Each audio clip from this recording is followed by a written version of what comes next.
El sol brillaba con intensidad aquella mañana de primavera, derramando su luz dorada sobre la pequeña iglesia de San Miguel. Las campanas resonaban por todo el pueblo, anunciando la boda más esperada del año. Dentro del edificio, los invitados ocupaban cada rincón disponible, vestidos con sus mejores galas y expectantes ante el acontecimiento. Yo estaba allí, como testigo silencioso de lo que nadie imaginaba se convertiría en una historia para no olvidar. Isabel ajustaba nerviosamente el velo sobre su rostro mientras su madre le daba los últimos retoques al vestido. Sus ojos, normalmente llenos de alegría, reflejaban una mezcla de ilusión y un inexplicable temor. «Todo saldrá bien», le aseguré, apretando suavemente su mano. Si hubiera sabido lo que estaba por ocurrir, mis palabras habrían sido muy diferentes. La novia llevaba meses planeando cada detalle de este día. Las flores blancas y rosadas que decoraban el altar, la música que sonaría cuando caminara por el pasillo, incluso los pequeños recuerdos para los invitados tenían su toque personal. Su relación con Alejandro había comenzado como un cuento de hadas. Él, un exitoso arquitecto que había regresado al pueblo después de años en la capital, ella, maestra en la escuela local, querida por todos. «Es hora», anunció el padre de Isabel, apareciendo en la puerta. Su rostro mostraba el orgullo de quien está a punto de entregar a su hija al hombre que, supuestamente, la cuidaría por el resto de su vida. La música comenzó a sonar y los invitados se pusieron de pie. El momento había llegado, los primeros pasos de Isabel por el pasillo fueron seguros, radiante bajo su vestido blanco que parecía flotar a su alrededor. Alejandro la esperaba junto al altar, impecable en su traje negro. Su sonrisa, sin embargo, no llegaba a sus ojos. Había algo en su expresión que no encajaba con la felicidad que debería sentir un novio en ese momento. Nadie pareció notarlo. Nadie excepto yo. La ceremonia comenzó normalmente. El sacerdote habló sobre el amor, la fidelidad y el compromiso. Las palabras resonaban por toda la iglesia mientras Isabel y Alejandro se miraban el uno al otro. Fue cuando llegó el momento de los votos cuando todo cambió. El sacerdote preguntó: «Alejandro, ¿aceptas a Isabel como tu legítima esposa, para amarla y respetarla todos los días de tu vida?» El silencio que siguió fue ensordecedor. Alejandro miró a Isabel, luego a los invitados, y finalmente al suelo. «No puedo», dijo con voz clara. «Lo siento, pero no puedo hacer esto». Un murmullo de sorpresa recorrió la iglesia. Isabel palideció, sus manos comenzaron a temblar mientras sostenía el ramo de flores que ahora parecía pesar 1 tonelada. «¿Qué estás diciendo?», susurró, tan bajo que apenas pude escucharla aunque estaba a su lado. «He estado engañándote», confesó Alejandro, ahora mirándola directamente. «Hay otra persona. Ha sido así durante meses. Pensé que podría seguir adelante con esto, pero no puedo comenzar nuestro matrimonio con una mentira». El rostro de Isabel se transformó. El shock inicial dio paso a una mezcla de dolor e incredulidad. Las lágrimas comenzaron a correr por sus mejillas, arruinando el maquillaje que con tanto cuidado le habían aplicado esa mañana. Su padre se levantó de su asiento, la indignación visible en cada línea de su rostro, pero antes de que alguien pudiera reaccionar, las puertas de la iglesia se abrieron de golpe. Una mujer entró, su respiración agitada sugería que había corrido. «Detente», gritó, avanzando por el pasillo. «Alejandro, no lo hagas. No puedes casarte con ella». Los murmullos se convirtieron en exclamaciones de asombro. La mujer, Laura, era conocida en el pueblo. Trabajaba en la misma empresa que Alejandro. «Estoy esperando un hijo tuyo», anunció, provocando que el caos se desatara por completo. Isabel dejó caer el ramo. Sus piernas cedieron y tuve que sostenerla para evitar que cayera al suelo. Su madre corrió hacia nosotras, mientras los invitados comentaban lo sucedido sin disimulo alguno. Alejandro estaba petrificado, mirando alternativamente a Isabel y a Laura. «Llévame fuera de aquí», me pidió Isabel con voz quebrada. Mientras la ayudaba a salir por una puerta lateral, escuché cómo el padre de Isabel confrontaba a Alejandro, exigiendo explicaciones por la humillación pública de su hija. Lo que nadie sabía en ese momento era que aquel día marcaba solo el principio de una historia que cambiaría para siempre las vidas de todos los involucrados. La traición de Alejandro en el altar sería recordada como el evento que desencadenó una serie de acontecimientos inesperados que, eventualmente, le harían enfrentarse las consecuencias de sus acciones de la manera más dura posible. Los meses siguientes fueron extremadamente difíciles para Isabel. Se encerró en su casa, evitando las miradas compasivas y los cuchicheos del pueblo. Yo la visitaba diariamente, intentando animarla, recordándole que la vida continuaba más allá de esta traición. Poco a poco, comenzó a recuperar algo de su antiguo espíritu. Mientras tanto, la vida de Alejandro parecía florecer. Se mudó con Laura a un lujoso apartamento en la capital. Su carrera como arquitecto despegó cuando ganó un importante concurso para diseñar un complejo turístico en la costa. Las redes sociales se llenaron de fotos de la feliz pareja esperando a su bebé. Parecía que, a pesar de su terrible comportamiento, la fortuna le sonreía. No es justo, me dijo Isabel una tarde, mientras tomábamos café en su jardín. Era la primera vez que mencionaba a Alejandro desde la boda fallida. Él destruyó mis sueños y ahora vive como si nada hubiera pasado. La vida tiene formas extrañas de equilibrar las cosas, le respondí, sin saber cuán proféticas resultarían mis palabras. La noticia llegó un viernes por la tarde. Alejandro había sido arrestado. Las autoridades habían descubierto irregularidades en los planos del complejo turístico que estaba construyendo. Había ignorado deliberadamente normas de seguridad esenciales para ahorrar costos y aumentar sus beneficios. La investigación reveló que no era la primera vez que lo hacía. Su reputación profesional quedó destruida de la noche a la mañana. Laura lo abandonó poco después, llevándose a su hijo recién nacido. No quería estar vinculada a un hombre cuyo nombre aparecía en todos los periódicos asociado a la palabra fraude. Los amigos que una vez lo rodeaban desaparecieron, temerosos de que su caída en desgracia pudiera afectarles por asociación. En menos de un año, Alejandro lo perdió todo: su carrera, su reputación, su familia, su libertad. Cuando salió de prisión después de cumplir una breve condena, era apenas una sombra del hombre arrogante que una vez había dejado plantada a Isabel en el altar. El destino quiso que me lo encontrara en una cafetería del pueblo, donde había regresado buscando un nuevo comienzo.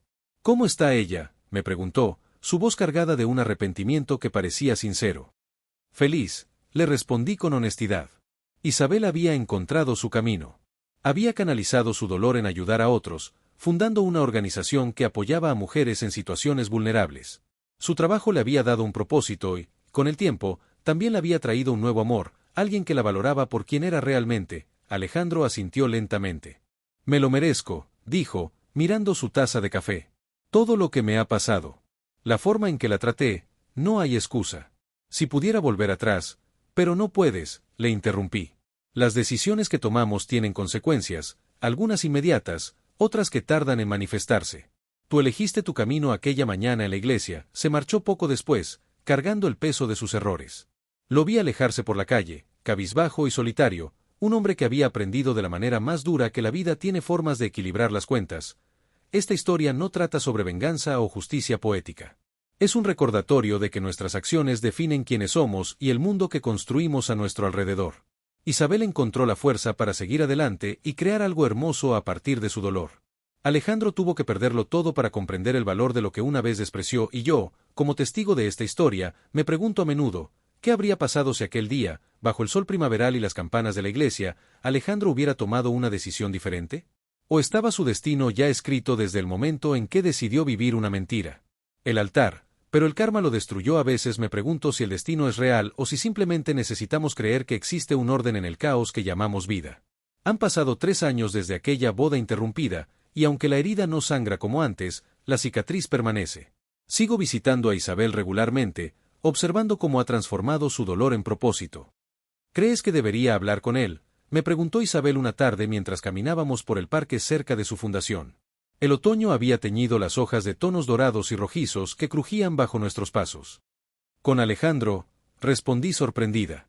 Era la primera vez en mucho tiempo que mencionaba su nombre sin que su voz temblara.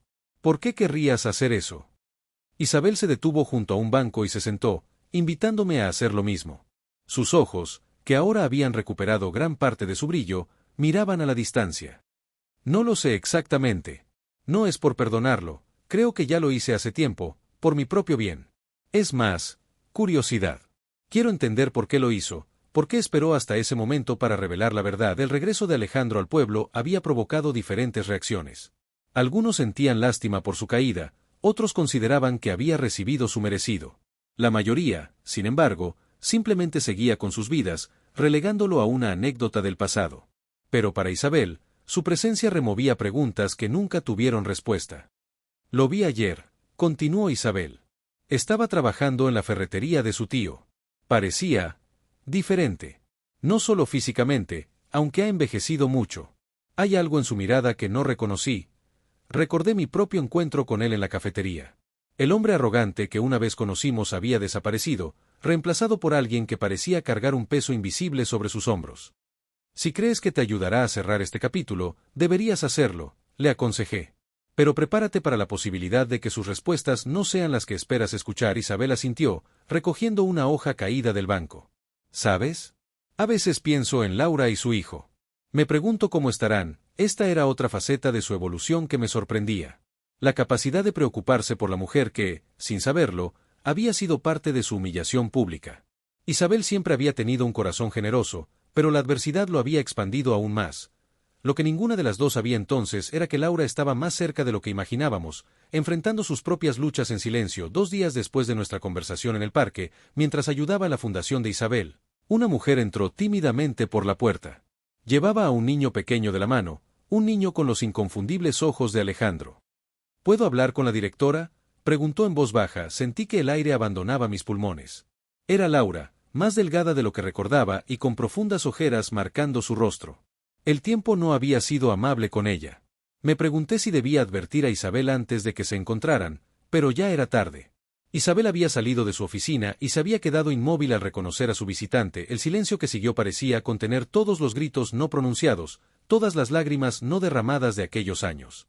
El pequeño, ajeno a la tensión, jugaba distraídamente con un botón de su abrigo. Laura, dijo finalmente Isabel, su voz sorprendentemente firme. ¿En qué puedo ayudarte? Laura parecía al borde de las lágrimas. No esperaba que estuvieras aquí personalmente. He oído sobre el trabajo que hacen. Necesito ayuda. Isabel la miró durante lo que pareció una eternidad, antes de hacer un gesto hacia su oficina. Pasa, por favor. Podemos hablar en privado. Mientras las observaba alejarse, con el niño caminando entre ellas, pensé en lo extraños que son los giros que da la vida. 3 años atrás, estas dos mujeres representaban polos opuestos de la misma traición. Ahora, estaban a punto de compartir una conversación que ninguna habría imaginado posible. Esperé afuera, incapaz de concentrarme en mi trabajo, preguntándome qué estaría sucediendo tras esa puerta cerrada. Media hora después, salieron juntas. Los ojos de Laura estaban rojos, pero había una ligera sonrisa en sus labios. Isabel mantenía una mano sobre el hombro del niño, que ahora sostenía un pequeño oso de peluche que ella solía guardar en su escritorio para los hijos de las mujeres que acudían buscando ayuda. Vamos a ayudar a Laura a encontrar un lugar para quedarse, me informó Isabel. Ha estado viviendo en su coche durante las últimas semanas. La historia que Laura compartió más tarde esa noche, mientras cenábamos en casa de Isabel, era un duro recordatorio de que las apariencias pueden ser engañosas. Después de abandonar a Alejandro, había intentado rehacer su vida en la capital. Pero sin apoyo familiar y con un hijo pequeño, las cosas se habían complicado rápidamente. Perdió su trabajo cuando la empresa para la que trabajaba se declaró en bancarrota, y los ahorros se agotaron más rápido de lo que esperaba. Alejandro no sabe que estamos aquí, confesó. Mientras el niño dormía en el sofá. No hemos tenido contacto desde que salió de prisión. Ni siquiera ha visto a Miguel desde que era un bebé. ¿Por qué volver a este pueblo?, preguntó Isabel, la pregunta que yo también me hacía. Laura miró su taza de té antes de responder. Porque aquí crecí. Pensé que tal vez algún familiar o amigo podría ayudarnos. Pero muchos se han mudado, y otros. Digamos que la asociación con Alejandro no me hizo ningún favor. Isabel asintió, comprendiendo perfectamente el poder de las habladurías en un pueblo pequeño. Te quedarás aquí esta noche. Mañana veremos qué opciones tenemos. Ver a Isabel extender su mano a la mujer que, indirectamente, había sido parte de su dolor más profundo, me conmovió profundamente. No era solo compasión lo que mostraba, sino una sabiduría que solo puede nacer de haber atravesado el fuego y emerger más fuerte. La mañana siguiente trajo consigo un nuevo giro inesperado. Isabel había salido temprano para hacer algunas gestiones relacionadas con la situación de Laura. Yo estaba preparando desayuno para Laura y Miguel cuando alguien llamó a la puerta. Al abrirla, me encontré cara a cara con Alejandro. El tiempo había hecho estragos en él. Su cabello, antes perfectamente arreglado, mostraba canas prematuras. Las líneas alrededor de sus ojos y boca hablaban de noches sin dormir y preocupaciones constantes. ¿Está Isabel?, preguntó, su voz apenas audible. Necesito hablar con ella. Antes de que pudiera responder, escuché un ruido detrás de mí. Laura estaba allí, con Miguel medio escondido detrás de ella. El reconocimiento iluminó el rostro de Alejandro, seguido inmediatamente por la confusión. ¿Laura? ¿Qué? ¿Ese es? El niño miraba con curiosidad al extraño a la puerta, sin saber que estaba viendo a su padre por primera vez en años. Alejandro, dijo Laura, su voz temblando ligeramente. No esperaba verte aquí. La tensión en el aire era tan densa que casi podía tocarla. 3 vidas que habían estado entrelazadas por decisiones tomadas años atrás, reunidas ahora por casualidad, o quizás, por algo más. ¿Por qué estás en casa de Isabel?, preguntó Alejandro, intentando procesar la escena frente a él. Es una larga historia, respondí, sintiendo que debía intervenir. Isabel no está en este momento. Tal vez deberías volver más tarde, pero Alejandro no parecía capaz de moverse. Sus ojos estaban fijos en Miguel, que ahora se asomaba con más confianza desde detrás de su madre. ¿Cuántos años tiene?, preguntó finalmente. 3, respondió Laura. Cumplió 3 el mes pasado. Vi el impacto de esas palabras en Alejandro. 3 años desde la boda fallida. 3 años desde que su vida comenzó a desmoronarse. 3 años de un hijo que apenas conocía. ¿Puedo hablar contigo?, le pidió a Laura. Solo unos minutos. Laura dudó, pero finalmente asintió. Podemos hablar en el jardín trasero, sugirió, y luego se volvió hacia mí. ¿Te importaría vigilar a Miguel un momento? Mientras los observaba salir al jardín, me quedé con Miguel, que ahora me miraba con curiosidad. ¿Quién es ese señor?, preguntó con la inocencia propia de su edad. Es alguien que conocía a tu mamá hace tiempo, respondí, insegura de qué más decir. Se parece a mí, observó el niño, sorprendiéndome con su perspicacia. A través de la ventana, podía ver a Laura y Alejandro hablando. Sus gestos sugerían una conversación intensa. En un momento, vi a Alejandro llevarse las manos al rostro, en lo que parecía un gesto de desesperación o arrepentimiento. Laura mantenía los brazos cruzados, una barrera física que reflejaba años de dolor. Cuando Isabel regresó, se detuvo en seco al ver a Alejandro en su jardín. Durante un instante, pensé que daría media vuelta y se marcharía. Pero Isabel nunca había sido de las que huyen. Respiró profundo y avanzó hacia la puerta. El destino había reunido a estas 3 personas nuevamente, cada una llevando las cicatrices de aquel día en la iglesia. Lo que surgiera de este encuentro inesperado estaba aún por verse, pero una cosa era clara, nada volvería a ser igual para ninguno de ellos. Miguel tiró de mi mano, reclamando atención. Tengo hambre, anunció, ajeno al drama que se desarrollaba a su alrededor. Vamos a prepararte algo, le dije, llevándolo a la cocina mientras observaba a Isabel acercarse a Laura y Alejandro. La expresión en su rostro era indescifrable, una mezcla de determinación y algo más profundo, algo que parecía paz.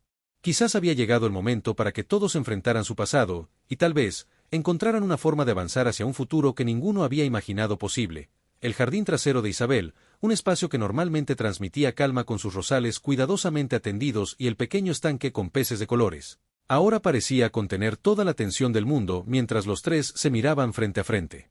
Yo observaba desde la ventana de la cocina, dividiendo mi atención entre Miguel, que devoraba felizmente unas tostadas con mermelada, y la escena que se desarrollaba afuera. El lenguaje corporal lo decía todo. Alejandro, encorvado como si cargara un peso invisible, Laura, con los brazos cruzados en postura defensiva, e Isabel, erguida y serena, como un árbol que ha sobrevivido a muchas tormentas.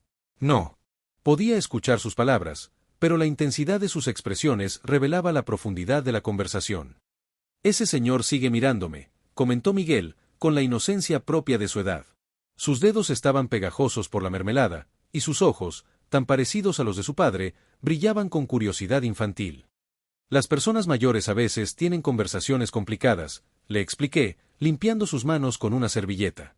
¿Quieres dibujar mientras esperamos? La conversación en el jardín se prolongó durante casi una hora.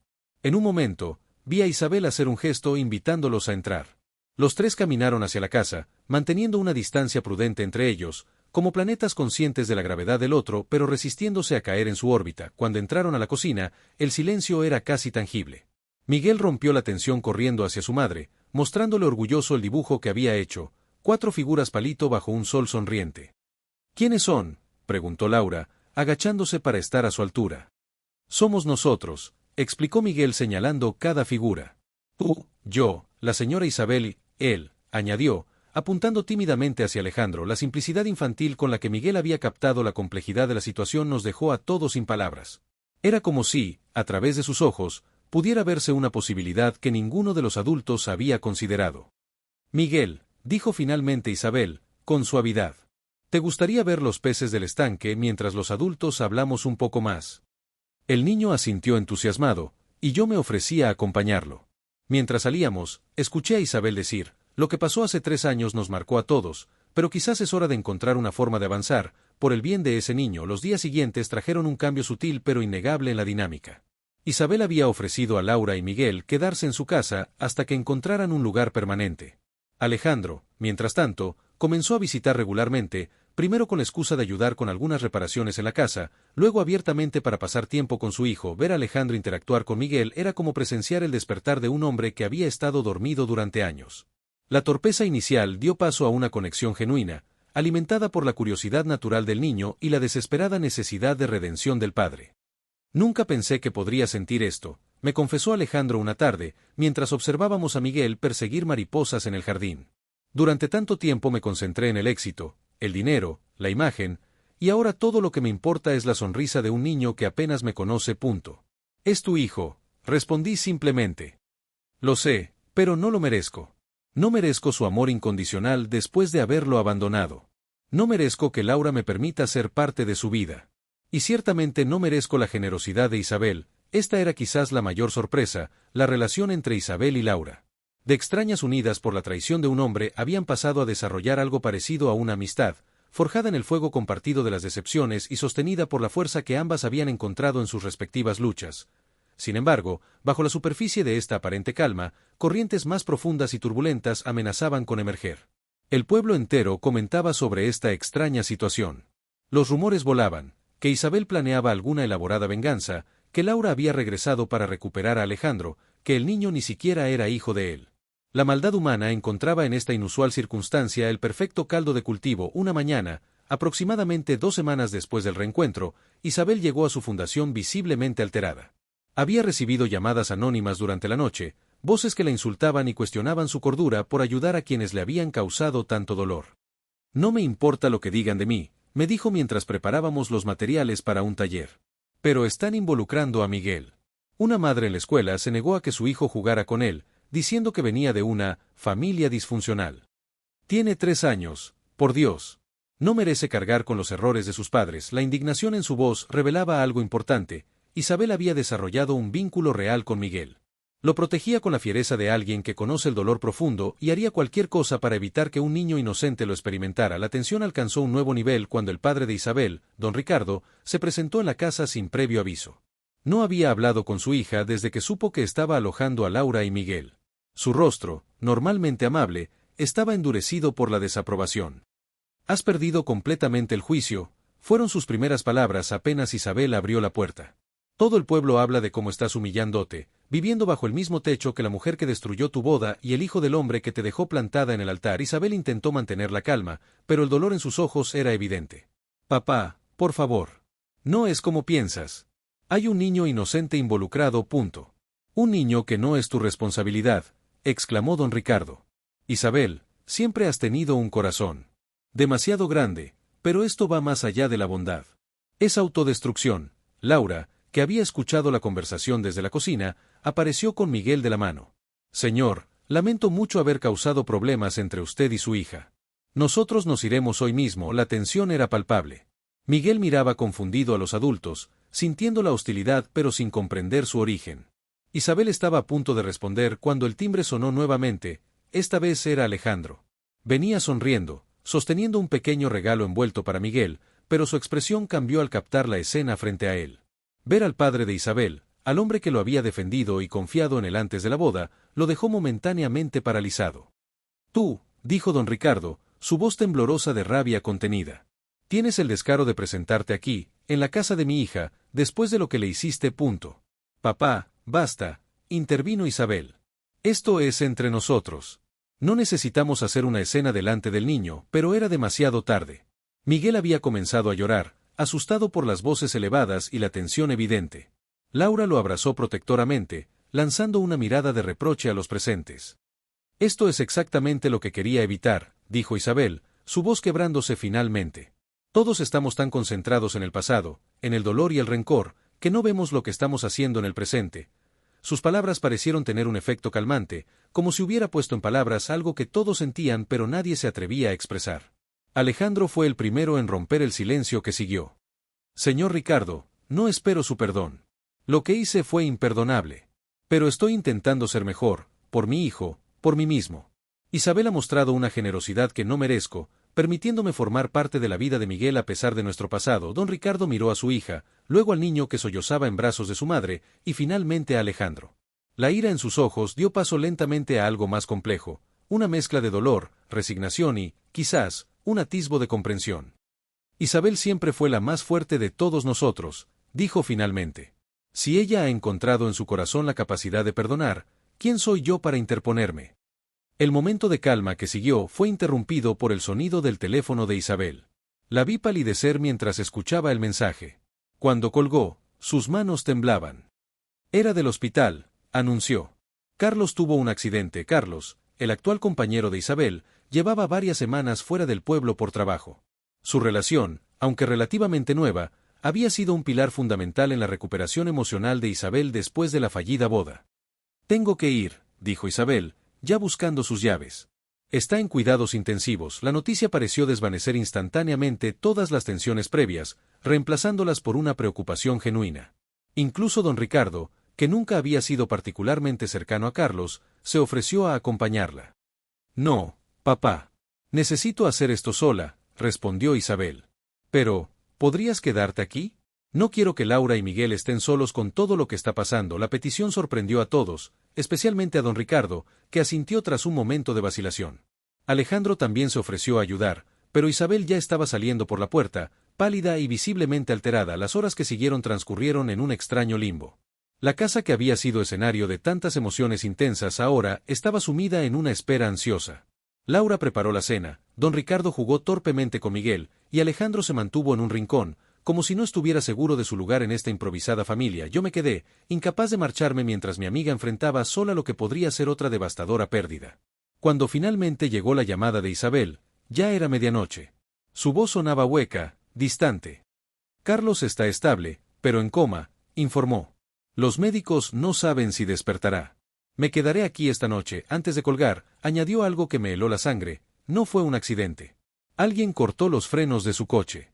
La policía está investigando. Mientras compartía esta información con los demás, vi el horror reflejarse en sus rostros. ¿Quién querría hacer daño a Carlos? Era un hombre amable, sin enemigos conocidos. A menos que, el objetivo no era Carlos, murmuró Laura, verbalizando lo que todos estábamos pensando.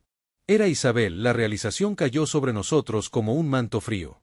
Si Laura tenía razón, si alguien había intentado herir a Isabel a través de Carlos, entonces la frágil paz que habíamos construido en las últimas semanas estaba en grave peligro, y lo peor era que cualquiera podría ser el responsable.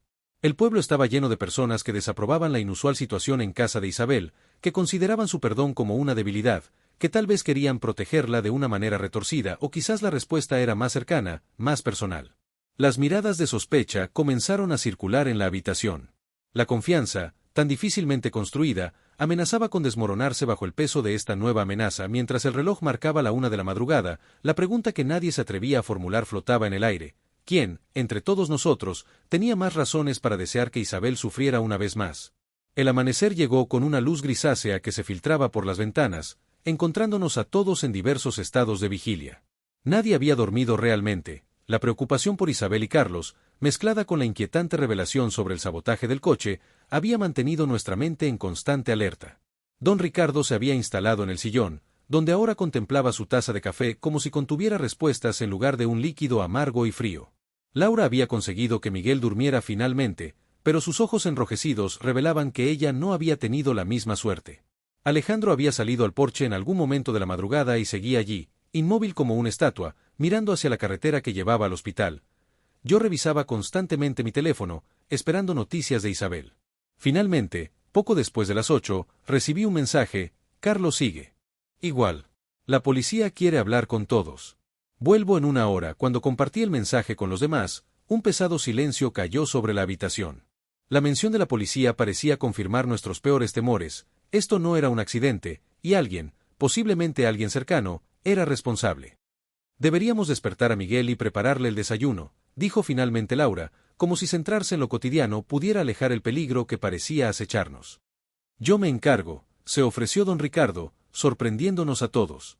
El hombre que ayer había llegado lleno de indignación ahora parecía haber envejecido 10 años, suavizado por el peso de las circunstancias. Mi Isabel solía adorar mis tortitas cuando era pequeña. El simple comentario, tan doméstico y cargado de nostalgia, contrastaba brutalmente con la gravedad de nuestra situación. Mientras don Ricardo se dirigía a la cocina, Laura me miró con una pregunta no formulada en sus ojos. ¿Crees que es seguro quedarnos aquí?, susurró, asegurándose de que Miguel, que comenzaba a desperezarse en el sofá, no la escuchara. Si alguien quiere hacer daño a Isabel, también podría querer haceros daño a vosotros, completé su pensamiento. Pero no sabemos quién ni por qué. Marcharnos ahora, dispersarnos, podría ser exactamente lo que busca esa persona. La puerta del porche se abrió y Alejandro entró. Había algo diferente en él, una resolución que no le había visto antes. He estado pensando, dijo, bajando la voz.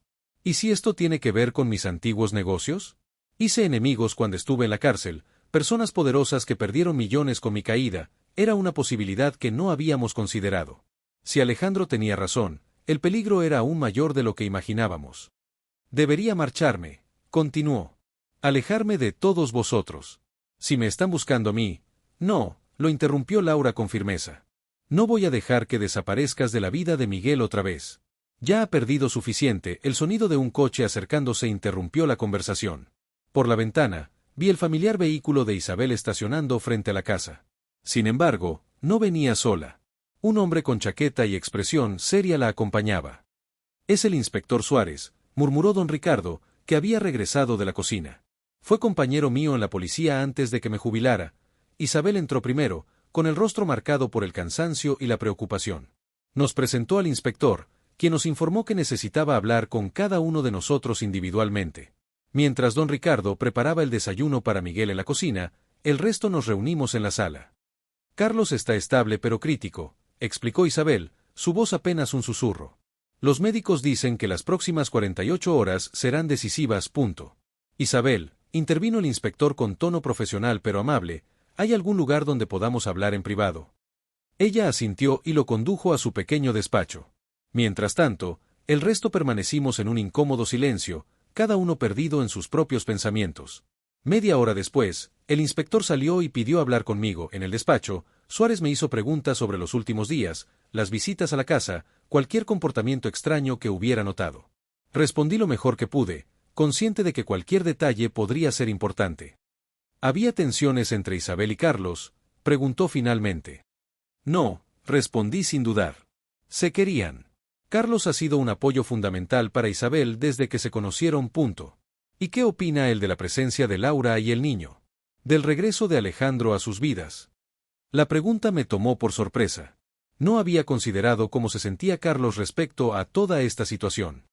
No lo sé con certeza, admití. Carlos estaba de viaje cuando llegaron. No ha tenido oportunidad de conocerlos. El inspector anotó algo en su libreta y me agradeció mi tiempo. Cuando salí, fue el turno de Laura. La vi dirigirse al despacho con paso firme, pero la preocupación claramente visible en su rostro. Las entrevistas continuaron durante toda la mañana. Alejandro fue el último, y su conversación con el inspector se prolongó más que las demás. Cuando finalmente salieron, el rostro de Alejandro estaba pálido, sus manos temblaban ligeramente. El inspector se despidió, prometiendo mantenernos informados. Apenas había salido cuando el teléfono de Isabel sonó. La vimos palidecer mientras escuchaba, y todos contuvimos la respiración. Era del hospital, anunció cuando colgó. Carlos ha despertado. Un suspiro colectivo de alivio recorrió la habitación. Isabel se preparó para regresar al hospital, pero antes de que pudiera salir, Alejandro la detuvo. Isabel, hay algo que debes saber, dijo, su voz temblorosa. Le he contado al inspector sobre Roberto Méndez. El nombre pareció caer como una bomba en la habitación. Don Ricardo, que acababa de entrar con Miguel, se quedó congelado en el umbral. Roberto Méndez, repitió Isabel con incredulidad. ¿Qué tiene que ver él con todo esto? Roberto Méndez era un nombre del pasado, un fantasma que todos creíamos enterrado. Había sido socio de Alejandro en el proyecto que lo llevó a la cárcel, pero a diferencia de él, Méndez había escapado de la justicia. Se rumoreaba que había huido al extranjero con millones en cuentas offshore. Regresó al país hace un mes, explicó Alejandro. Me contactó la semana pasada, queriendo hablar sobre los viejos tiempos. Me amenazó, dijo que yo había arruinado su vida al no mantener la boca cerrada con las autoridades. ¿Y no pensaste que era importante mencionarlo antes? La voz de Isabel temblaba de rabia contenida. Carlos podría haber muerto. No pensé que llegaría tan lejos, se defendió Alejandro. Creí que solo eran amenazas vacías. Nunca imaginé que atacaría a Carlos para llegar a mí. El silencio que siguió estaba cargado de tensión. Isabel parecía estar luchando contra el impulso de gritar, de descargar 3 años de dolor acumulado. Finalmente, respiró hondo y habló con una calma forzada. Voy al hospital. Cuando regrese, quiero que te hayas marchado. Las palabras cayeron como latigazos. Alejandro retrocedió como si hubiera recibido un golpe físico. Laura intervino, colocándose instintivamente entre ambos. Isabel, por favor. Si Roberto Méndez está detrás de esto, ninguno de nosotros está seguro. Especialmente Alejandro. No podemos separarnos ahora. Isabel miró a Laura, luego a Miguel, que observaba la escena con ojos asustados, sin comprender del todo lo que sucedía pero sintiendo la tensión. Llámame cuando llegues al hospital, le pedí, intentando ser la voz de la razón. Y ten cuidado. Si este hombre es capaz de sabotear el coche de Carlos, podría ir a por ti ahora. La sugerencia pareció preocupar a todos. Don Ricardo insistió en acompañarla, pero Isabel se mantuvo firme. Estaré bien. El inspector ha enviado un agente para escoltarme. Después de que Isabel se marchara, la casa pareció sumirse en un silencio opresivo. Laura llevó a Miguel al jardín para distraerlo, mientras don Ricardo, Alejandro y yo intentábamos procesar lo que acabábamos de descubrir. ¿Quién es exactamente este Roberto Méndez?, pregunté finalmente. Don Ricardo fue quien respondió, su rostro sombrío. Un hombre peligroso. Antes de retirarme, investigué varios de sus negocios. Siempre sospechamos que tenía conexiones con el crimen organizado, pero nunca pudimos probarlo. Debería entregarme, murmuró Alejandro. Si me quiere a mí, no hay razón para que los demás estén en peligro.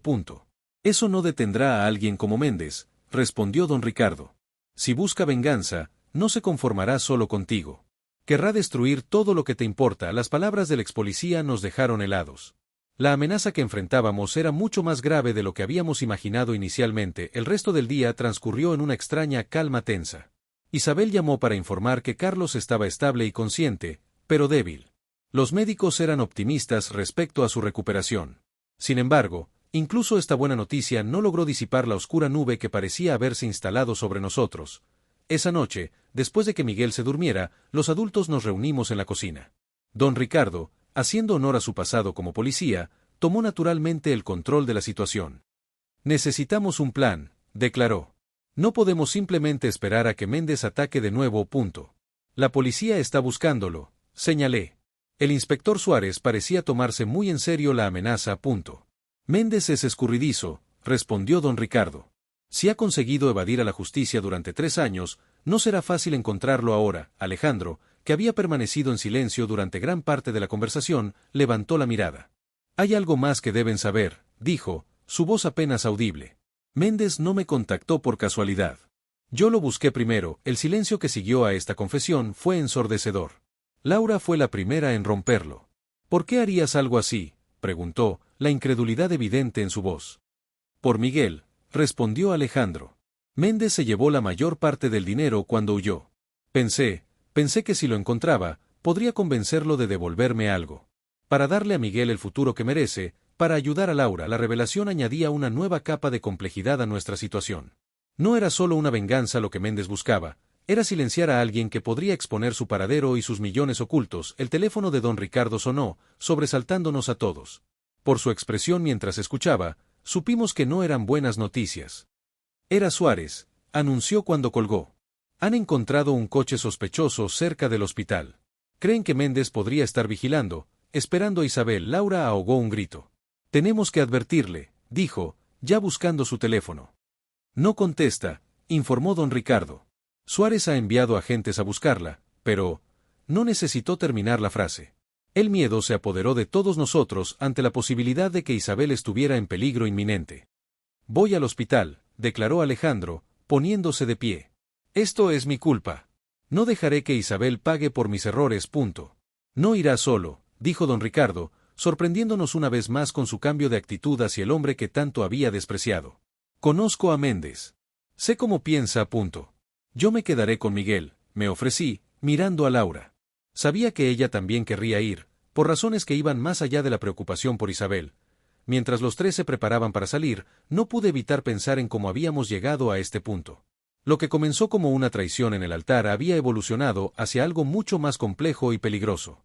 Las vidas que una vez estuvieron separadas por el dolor y el resentimiento ahora se entrelazaban en una desesperada lucha por la supervivencia. Don Ricardo revisó su vieja pistola, una reliquia de sus días como policía que había mantenido legalmente. La imagen del anciano preparándose para enfrentar a un criminal peligroso por proteger a su hija, junto al hombre que la había humillado públicamente, era tan surrealista como conmovedora. Tengan cuidado, les pedí mientras se dirigían a la puerta. Si ven a Méndez, llamen inmediatamente a la policía. No intenten ser héroes. Alejandro se detuvo un momento, mirando hacia la habitación donde dormía su hijo. Si no regresamos, comenzó, pero Laura lo interrumpió. Regresaremos, afirmó con una convicción que no dejaba espacio a dudas. Todos nosotros, mientras los veía alejarse en el coche de don Ricardo, una extraña calma me invadió. Fuera lo que fuese a suceder esta noche, nada volvería a ser igual para ninguno de nosotros. El karma que había perseguido a Alejandro desde aquel día en la iglesia parecía estar llegando a su culminación, arrastrando a todos en su espiral. Cerré la puerta y revisé que todas las ventanas estuvieran bien cerradas. Luego me senté en el sofá, con el teléfono en la mano, esperando una llamada que me dijera que todos estaban a salvo.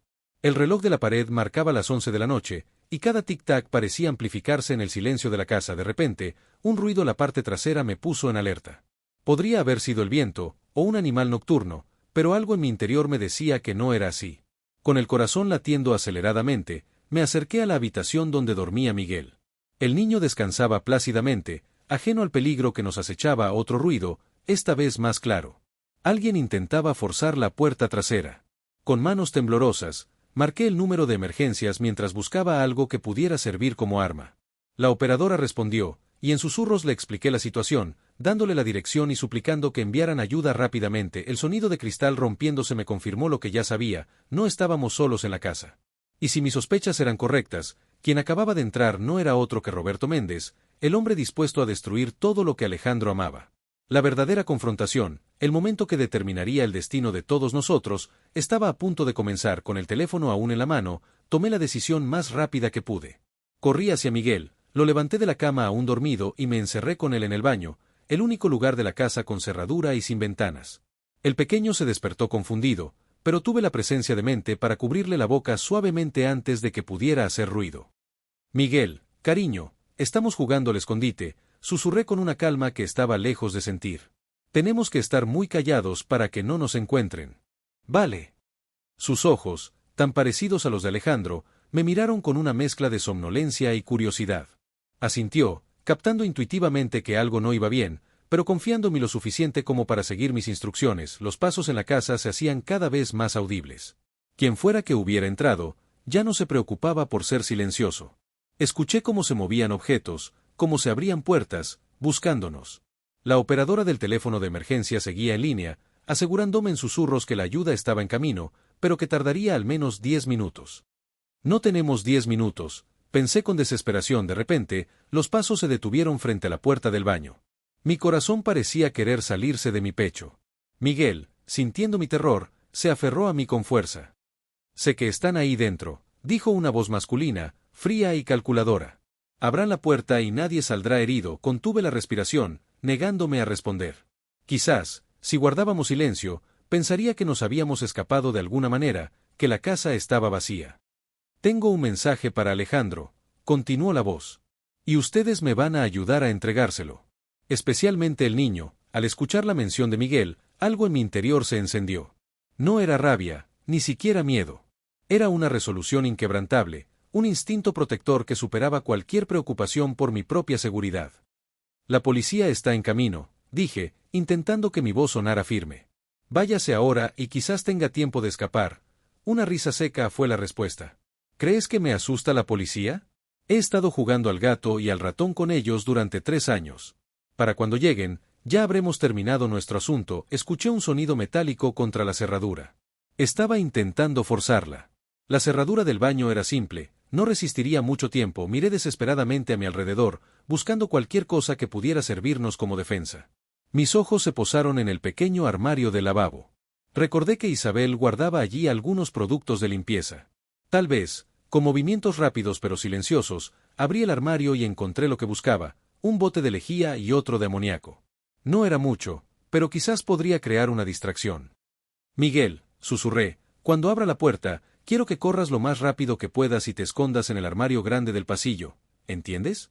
No salgas hasta que yo te llame o hasta que veas a tu mamá o a tu papá. El niño asintió, sus ojos ahora completamente despiertos y llenos de miedo. Le di un rápido abrazo. Todo va a estar bien, te lo prometo. En ese momento, la cerradura se dio con un chasquido. La puerta comenzó a abrirse lentamente. Con un movimiento desesperado, mezclé parte de los 2 productos químicos en el lavabo y me aparté, cubriendo la nariz y boca de Miguel con una toalla. El vapor tóxico comenzó a elevarse inmediatamente. Empujé la puerta con todas mis fuerzas, golpeando a quien estaba detrás y gritando: «¡Corre, Miguel!». El niño salió disparado por el hueco de la puerta mientras yo arrojaba la mezcla hacia la figura que intentaba entrar. El hombre, ahora podía ver que efectivamente era Roberto Méndez, reconociéndolo de las fotos que había visto en las noticias años atrás, retrocedió tosiendo y maldiciendo. Aproveché su momentánea distracción para correr en dirección opuesta a la que había ido Miguel. Si Méndez me perseguía a mí, el niño tendría tiempo de esconderse. Corrí hacia la cocina, buscando desesperadamente algo que pudiera usar como arma. Méndez no tardó en recuperarse. Lo escuché venir tras de mí, sus pasos pesados resonando en el pasillo. Cuando entró en la cocina, yo ya había agarrado un cuchillo y me mantenía al otro lado de la isla central. «Valiente, pero estúpida», comentó, limpiándose los ojos enrojecidos. No parecía llevar un arma visible, pero su sola presencia resultaba amenazadora. Era un hombre alto y corpulento, con una cicatriz que cruzaba su mejilla derecha. «¿Dónde está el niño?». «Lejos de ti», respondí, sosteniendo el cuchillo frente a mí en una postura que esperaba pareciera intimidante. Méndez sonrió, una sonrisa fría que no llegaba a sus ojos. «Esto no es personal, ¿sabes? Solo negocios». Alejandro metió las narices donde no debía, y ahora tiene que aprender una lección. ¿Atacando a personas inocentes? ¿A un niño? Eso parece bastante personal, repliqué, intentando ganar tiempo. Con cada segundo que pasaba, la ayuda estaba más cerca. «Alejandro me costó millones y 3 años escondido como un animal», gruñó Méndez, su falsa calma desvaneciéndose. «Destruyó mi vida. Es justo que yo destruya la suya». Se movió hacia la izquierda, intentando rodear la isla de la cocina. Yo me moví en dirección contraria, manteniendo la distancia. «¿Sabías que fue él quien me buscó?», continuó Méndez, claramente disfrutando del momento. «Vino a mí pidiéndome dinero, como si tuviera algún derecho después de haberme traicionado. Ese fue su mayor error». Mientras hablaba, Méndez agarró sorpresivamente una sartén que estaba sobre la encimera y la arrojó hacia mí. Esquivé por poco el proyectil, pero ese instante de distracción fue suficiente para que se lanzara en mi dirección. Intenté defenderme con el cuchillo, pero Méndez era más rápido de lo que aparentaba. Sujetó mi muñeca con tal fuerza que el dolor me obligó a soltar el arma. Me empujó contra la pared, su antebrazo presionando mi garganta, cortando mi respiración. Luché desesperadamente, arañando, pateando, pero era como golpear una pared de hormigón. «Dime dónde está el niño», exigió, su rostro a centímetros del mío, «y tal vez considere dejarte vivir». No podía hablar, apenas podía respirar, pero mis ojos le transmitieron mi respuesta: nunca traicionaría a Miguel. En ese instante crítico, escuché un ruido en la entrada de la cocina. Méndez también lo oyó, pues aflojó ligeramente su presión, permitiéndome tomar una bocanada de aire. Ambos giramos la cabeza hacia la puerta. Allí, de pie con una expresión de determinación que no había visto antes, estaba Isabel. Sostenía la pistola de su padre. «Suéltala», ordenó, su voz sorprendentemente firme. Ahora Méndez me soltó lentamente, levantando las manos pero manteniendo una sonrisa confiada. «Isabel Montero», dijo, como si estuviera saludando a una vieja amiga. «He oído mucho sobre ti. La mujer que perdonó al hombre que la abandonó en el altar. Fascinante, Bondo». «Da un paso atrás», respondió Isabel, ignorando sus palabras y manteniendo la pistola firme. Méndez obedeció, pero su postura seguía siendo relajada, como si no considerara a Isabel una amenaza real. «¿Sabes usar eso?», preguntó, señalando con la barbilla hacia el arma. «Disparar a un hombre no es tan fácil como parece en las películas. Mi padre me enseñó bien», respondió Isabel sin pestañear. «¿Dónde está Miguel?», me preguntó sin apartar los ojos de Méndez. «A salvo», logré responder, mi voz ronca por la presión que había sufrido mi garganta. «¿Y los demás?».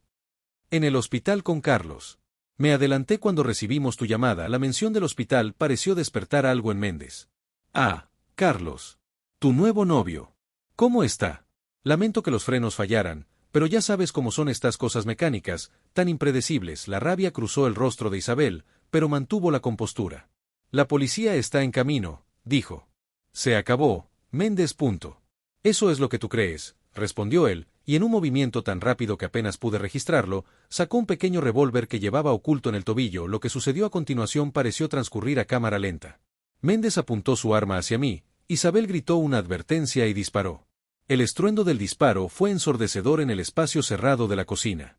Méndez se tambaleó hacia atrás, una mancha roja expandiéndose en su hombro derecho. Su arma cayó al suelo, pero incluso herido, Méndez era peligroso. Con un rugido de furia, se lanzó hacia Isabel, quien no tuvo tiempo de disparar nuevamente. Ambos cayeron al suelo, luchando por el control de la pistola. Reaccioné instintivamente, buscando algo para ayudar. Mis ojos se posaron en el extintor colgado junto a la nevera. Lo arranqué de la pared, con todas mis fuerzas, golpeé a Méndez en la cabeza. El impacto lo aturdió lo suficiente para que Isabel pudiera liberarse y recuperar el control de la pistola. En ese preciso instante, la puerta principal se abrió de golpe. Escuchamos voces gritando «¡Policía!» y pasos apresurados. El inspector Suárez fue el primero en entrar a la cocina, su propia arma desenfundada. La escena que encontró debió ser impactante. Isabel apuntando a un Méndez sangrante y semi-inconsciente, yo sosteniendo un extintor como un bate, y la cocina en completo desorden por la lucha. «Bajen las armas», ordenó, aunque su tono dejaba claro que entendía la situación. Isabel dejó la pistola sobre la encimera inmediatamente, sus manos temblando ahora que la adrenalina comenzaba a disminuir. «Miguel», dijo, recordando de pronto. «Está escondido en algún lugar de la casa». Mientras los agentes esposaban a Méndez y llamaban a una ambulancia, Isabel y yo buscamos a Miguel. Lo encontramos exactamente donde le había dicho que se escondiera, acurrucado en el armario del pasillo, abrazando sus rodillas y con lágrimas silenciosas corriendo por sus mejillas. «Todo está bien ahora, cariño», le aseguró Isabel, abrazándolo con una ternura maternal que me conmovió profundamente. «Los malos no pueden hacerte daño». El niño se aferró a ella como si fuera un salvavidas en medio de una tormenta. Verlos así, unidos por el miedo y el alivio, me hizo comprender que a pesar de todo el dolor y la traición del pasado, Isabel había encontrado en Miguel una conexión genuina, un vínculo que trascendía el resentimiento hacia sus padres. Los siguientes minutos transcurrieron en un torbellino de actividad. La casa se llenó de policías, paramédicos atendieron a Méndez antes de llevárselo bajo custodia, y tuvimos que dar nuestras declaraciones preliminares al inspector Suárez. Fue en medio de este caos cuando llegaron Alejandro, Laura y don Ricardo. El reencuentro fue intensamente emocional. Laura corrió hacia Miguel, abrazándolo entre lágrimas mientras Alejandro miraba la escena, paralizado por la culpa y el alivio. Don Ricardo se acercó a su hija y, sin decir palabra, la envolvió en un abrazo que parecía querer compensar todas las dudas y reproches del pasado. Isabel se permitió, por primera vez desde que comenzó esta pesadilla, romperse un poco. Lloró en los brazos de su padre como cuando era pequeña. Alejandro se mantuvo apartado, como si no se sintiera digno de participar en este momento de reunión familiar. Fue Isabel quien, sorprendiéndonos a todos, se separó de su padre y se acercó a él. «Si no hubiera sido por tu hijo», dijo con voz queda, «no habría encontrado la fuerza para enfrentar a Méndez. Pensé en lo que sentiría si algo le pasara, y supe que tenía que protegerlo, costara lo que costara». Alejandro la miró, sus ojos brillantes por las lágrimas contenidas. «Isabel, yo, lo siento tanto. Todo esto, todo el peligro que han pasado, es por mi culpa. Punto». «No», intervino sorprendentemente don Ricardo. «La culpa es de Méndez y de nadie más. Él eligió el camino de la venganza, igual que tú elegiste el camino del engaño hace 3 años. Pero también elegiste volver, intentar ser un mejor padre, un mejor hombre. Eso cuenta para algo». Las palabras del expolicía parecieron tocar algo profundo en todos nosotros. El perdón, comprendí en ese momento, no es un acto único sino un proceso, un camino que se recorre día a día, decisión a decisión. Cuando finalmente la casa quedó en calma, con solo un agente quedándose como protección por si Méndez tenía cómplices, pudimos sentarnos todos juntos en la sala. Miguel se había dormido en el sofá, agotado por la intensidad de la noche. «Carlos está fuera de peligro», nos informó Isabel. «Los médicos dicen que podrá volver a casa en unos días. Punto». «¿Y él sabe?», comenzó Laura, dejando la pregunta en el aire. Isabel asintió. «Le conté todo. Sobre ustedes, sobre Miguel, sobre Alejandro. Fue difícil. Pero Carlos es un buen hombre. Dijo que lo importante era que todos estuviéramos a salvo». Un silencio reflexivo siguió a sus palabras. Cada uno de nosotros procesaba a su manera los eventos de las últimas horas, las revelaciones, los peligros superados. «¿Qué pasará ahora?», pregunté finalmente, la pregunta que flotaba en el ambiente. «Méndez irá a la cárcel por mucho tiempo», respondió don Ricardo. «Intento de asesinato, allanamiento, agresión, sin mencionar los cargos antiguos que nunca se resolvieron. Punto». «Me refería a nosotros», aclaré. «¿Qué pasará con todos nosotros?». Nadie respondió inmediatamente. Las complejas relaciones entre los presentes, tejidas a través del dolor, la traición, el perdón y ahora este peligro compartido, parecían demasiado frágiles y a la vez demasiado profundas para ser definidas con palabras simples. «Un día a la vez», dijo finalmente Isabel, su mirada recorriendo nuestros rostros exhaustos antes de detenerse en el niño dormido. Creo que eso es todo lo que podemos hacer. Un día a la vez, amanecía cuando finalmente nos permitimos descansar. Laura y Miguel compartieron la habitación de invitados, don Ricardo se instaló en el sofá, y Alejandro insistió en quedarse despierto, montando guardia junto a la gente de policía como una forma silenciosa de penitencia. Cuando me dirigí al pequeño estudio donde Isabel me había preparado un improvisado lugar para dormir, la encontré en la cocina, mirando por la ventana hacia el jardín donde apenas horas antes habíamos estado todos reunidos, ajenos al peligro que se avecinaba. ¿Estás bien?, le pregunté, apoyándome en el marco de la puerta. Ella asintió sin volverse. Solo pensaba en lo extraña que es la vida, respondió. En la iglesia, cuando Alejandro dijo, no puedo, creí que era el fin del mundo. Que nada bueno podría venir después de esa humillación. Ese dolor. Se giró para mirarme, y vi en sus ojos una sabiduría tranquila, la de quien ha cruzado un valle oscuro y ha emergido más fuerte en el otro lado. Y ahora mírame, continuó. Tengo mi fundación, tengo a Carlos, y de alguna manera, tengo también a esta extraña familia improvisada que nunca imaginé. El karma no solo destruyó a Alejandro como todos pensaron que haría. También lo transformó. Nos transformó a todos. Mientras la abrazaba, comprendí la profunda verdad en sus palabras. La traición en el altar había sido solo el principio de una historia mucho más compleja, una historia no de venganza sino de redención, no de destrucción sino de reconstrucción. Lo que ninguno de nosotros sabía entonces, mientras la luz del amanecer bañaba la cocina con un resplandor esperanzador, era que el mayor giro del destino aún estaba por llegar. Porque en el bolsillo de Miguel, olvidado entre el caos de la noche, había un dibujo que el niño había hecho días atrás. Un dibujo que, cuando finalmente lo descubriéramos, cambiaría nuestra comprensión de todo lo que había sucedido y nos obligaría a cuestionar hasta qué punto el karma realmente había completado su trabajo. 3 semanas después del incidente con Méndez, la casa de Isabel había vuelto a una tranquilidad que ninguno de nosotros habría creído posible. Carlos había regresado del hospital, moviéndose con cuidado pero mejorando cada día, su presencia añadiendo una nueva dinámica a nuestra ya compleja situación. Laura y Miguel seguían quedándose en la habitación de invitados, aunque ahora buscaban activamente un pequeño apartamento en el pueblo. Alejandro había alquilado una habitación en la pensión local, visitando diariamente para pasar tiempo con su hijo. Era una mañana de domingo cuando encontramos el dibujo. Estábamos todos en el jardín, disfrutando de un desayuno tardío bajo el sol primaveral. Miguel corría persiguiendo mariposas mientras los adultos conversábamos sobre cosas cotidianas, como si los eventos traumáticos que nos habían unido fueran solo un mal sueño lejano. Miguel necesita su chaqueta azul, comentó Laura, levantándose de la mesa. Empieza a refrescar. La vi entrar a la casa y regresar poco después con la pequeña chaqueta. Al sacudirla, un papel doblado cayó al suelo. Laura lo recogió con curiosidad. ¿Qué es esto, cariño?, preguntó, mostrándole el papel a Miguel, que se había acercado para ponerse la chaqueta. Es un dibujo que hice para papá, respondió el niño con naturalidad, volviendo inmediatamente a su juego con las mariposas. Laura desdobló el papel y se quedó inmóvil. Su expresión cambió tan drásticamente que todos nos giramos hacia ella. ¿Qué pasa?, preguntó Alejandro, levantándose para acercarse. Laura le pasó el dibujo sin decir palabra. Alejandro lo miró durante varios segundos, su rostro palideciendo visiblemente. No puede ser, murmuró finalmente. La curiosidad pudo más que el decoro, y pronto todos nos habíamos levantado para ver qué había causado tal reacción. El dibujo, hecho con la inocencia y simplicidad propias de un niño de 3 años, mostraba varias figuras: una mujer con pelo largo que claramente representaba a Laura, un hombre alto que sería Alejandro, Miguel en el centro, y otra figura más alejada.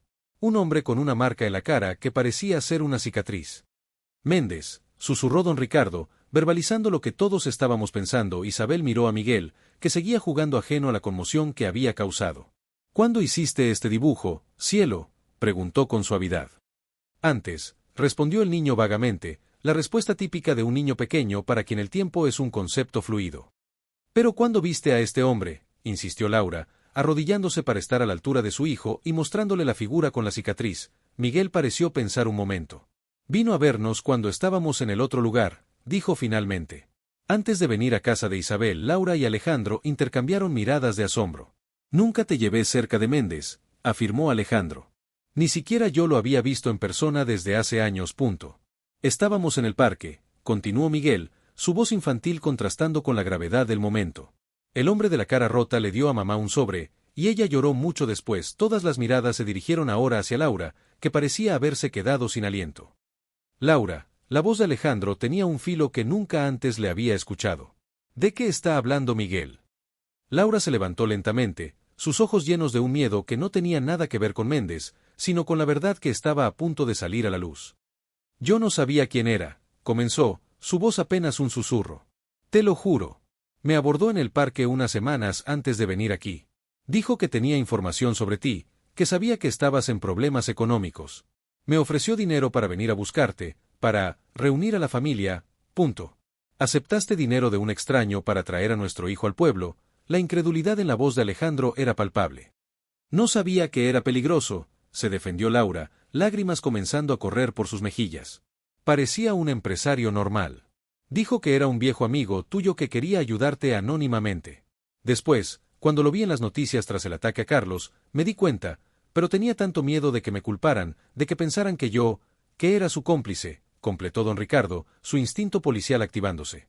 Méndez te usó para llegar a Alejandro, un silencio pesado cayó sobre todos nosotros. Miguel, sintiendo la tensión, dejó de jugar y corrió hacia su madre, abrazando sus piernas con expresión confundida.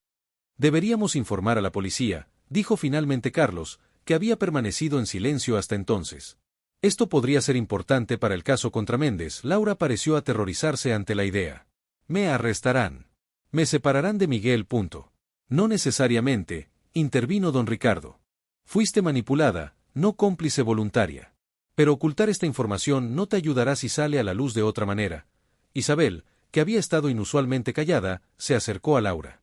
Por un momento, todos contuvimos la respiración, esperando una reacción de ira o desprecio hacia la mujer que, ahora sabíamos, había sido el instrumento involuntario de tanto peligro. Pero Isabel simplemente puso una mano en el hombro de Laura. Hablaremos con el inspector Suárez, dijo con firmeza. Todos juntos. Le explicaremos exactamente lo que pasó. La mirada de Laura se llenó de incredulidad y gratitud. ¿Por qué me ayudarías? Por mi culpa casi muere Carlos, casi morimos todos. Isabel miró a Miguel, que seguía aferrado a su madre, sus grandes ojos llenos de confusión y miedo. Porque nadie aquí es completamente inocente ni completamente culpable, respondió. Y porque ese niño no merece perder a su madre por los juegos retorcidos de un hombre como Méndez. Alejandro, que había estado procesando toda esta nueva información, finalmente habló. Méndez buscó a Laura porque sabía que yo había vuelto al pueblo y estaba buscando conectar con mi hijo. Nos usó a todos como peones en su venganza. Es él quien debe pagar, no nosotros. La determinación en su voz marcó un punto de inflexión. Por primera vez desde que lo conocía, vi en Alejandro al hombre que podría haber sido si no hubiera sucumbido a la ambición y el engaño años atrás. Esa misma tarde, todos juntos fuimos a la comisaría.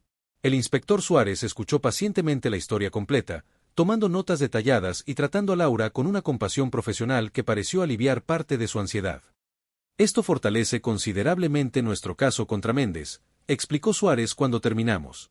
Demuestra premeditación, manipulación, una planificación a largo plazo de sus actos criminales. ¿Y qué pasará con Laura?, preguntó Isabel, expresando la preocupación que todos compartíamos. Será testigo, no acusada, aseguró Suárez. Basándonos en su testimonio y el hecho de que vino voluntariamente, no veo razón para presentar cargos contra ella. El alivio fue palpable. Al salir de la comisaría, la tarde había avanzado, y la luz dorada del sol poniente bañaba las calles del pueblo. Caminamos juntos en un silencio cómodo, cada uno procesando a su manera los eventos del día y lo que significaban para nuestro futuro colectivo. Fue Miguel quien rompió el silencio, con la inocencia propia de su edad. ¿Ahora todo está bien?, preguntó, mirando alternativamente a sus padres. Alejandro se agachó para estar a su altura. Sí, campeón.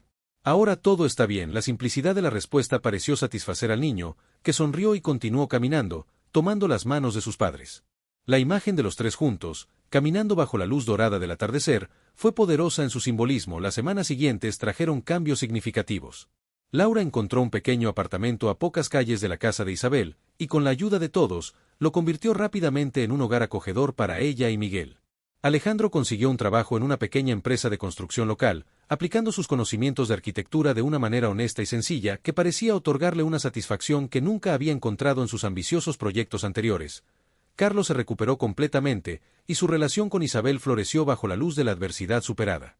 Don Ricardo se convirtió en una presencia regular en nuestras vidas, su inicial rechazo hacia Alejandro transformado en una especie de mentoría cautelosa, como si viera en el exconvicto una oportunidad de redención que resonaba con su propio pasado como policía. Un domingo, aproximadamente 2 meses después del incidente con Méndez, nos reunimos todos para una barbacoa en el jardín de Isabel. Era una tarde perfecta, con el verano en su apogeo y el aroma de las flores mezclándose con el de la comida que Carlos preparaba en la parrilla. Nunca imaginé que terminaríamos así, comentó Isabel mientras observábamos a Miguel jugar con un cachorro que Alejandro le había regalado recientemente. Todos juntos, como una extraña familia extendida.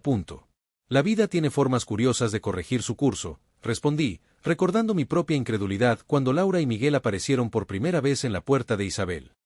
¿Crees que es eso?, preguntó Carlos, uniéndose a nuestra conversación. ¿Corrección de curso? ¿O simplemente caos que intentamos interpretar como destino? Quizás ambas cosas, intervino don Ricardo, que había estado escuchando mientras servía las bebidas. La vida es caos, pero nuestras elecciones dentro de ese caos, eso es lo que importa. Miramos hacia donde Alejandro ayudaba a Miguel a lanzar una pelota para el cachorro. El hombre que una vez había traicionado a Isabel en el altar, que había permitido que la ambición destruyera su vida, ahora parecía encontrar alegría en los momentos más simples. El karma lo destruyó, dijo Isabel, siguiendo mi mirada. Pero no de la manera que todos esperaban. Destruyó al hombre que era para que pudiera convertirse en quien debía ser. Sus palabras resonaron profundamente en mí. Había sido testigo de todo el recorrido, la humillación pública, la caída en desgracia, la pérdida de todo lo material, pero también el doloroso y honesto camino de regreso, la reconstrucción lenta de la confianza y la dignidad. Cuando Laura se acercó para anunciar que la comida estaba lista, observé cómo todos nos reuníamos alrededor de la mesa. Era un cuadro improbable, la novia abandonada, su actual pareja, el hombre que la había traicionado, la mujer por quien la había dejado, el niño nacido de esa unión, el padre que había pasado de la rabia a la aceptación. En ese momento comprendí que la verdadera historia nunca había sido sobre la traición en el altar o la venganza del karma. Había sido, todo el tiempo, una historia sobre el perdón, no como un acto único y grandioso, sino como una práctica diaria, imperfecta pero persistente. Miguel, con la intuición especial de los niños, pareció captar algo de la intensidad del momento. Levantó su vaso de jugo y anunció, «Por la familia». Sonreímos ante su espontaneidad, pero había una profunda verdad en su gesto inocente. De las cenizas de la traición y el dolor, del miedo y la venganza, había surgido algo nuevo, algo que ninguno de nosotros habría imaginado posible 3 años atrás cuando Isabel quedó sola frente al altar. Por la familia, repetimos todos, alzando nuestros vasos en un brindis que celebraba no solo lo que habíamos superado, sino lo que habíamos construido juntos en el proceso, y mientras el sol comenzaba a ponerse sobre nuestro improbable grupo, bañándonos a todos en una luz dorada que parecía bendecir este nuevo comienzo, pensé que tal vez el karma no era una fuerza de castigo, sino de equilibrio. Que quizás su propósito nunca había sido destruir a Alejandro, sino transformarnos a todos, llevándonos a través del fuego del sufrimiento hacia una versión más sabia, más compasiva y más auténtica de nosotros mismos. La traición en el altar había sido solo el principio. El final, aún sin escribir, prometía ser una historia de redención que ninguno de nosotros habría imaginado posible.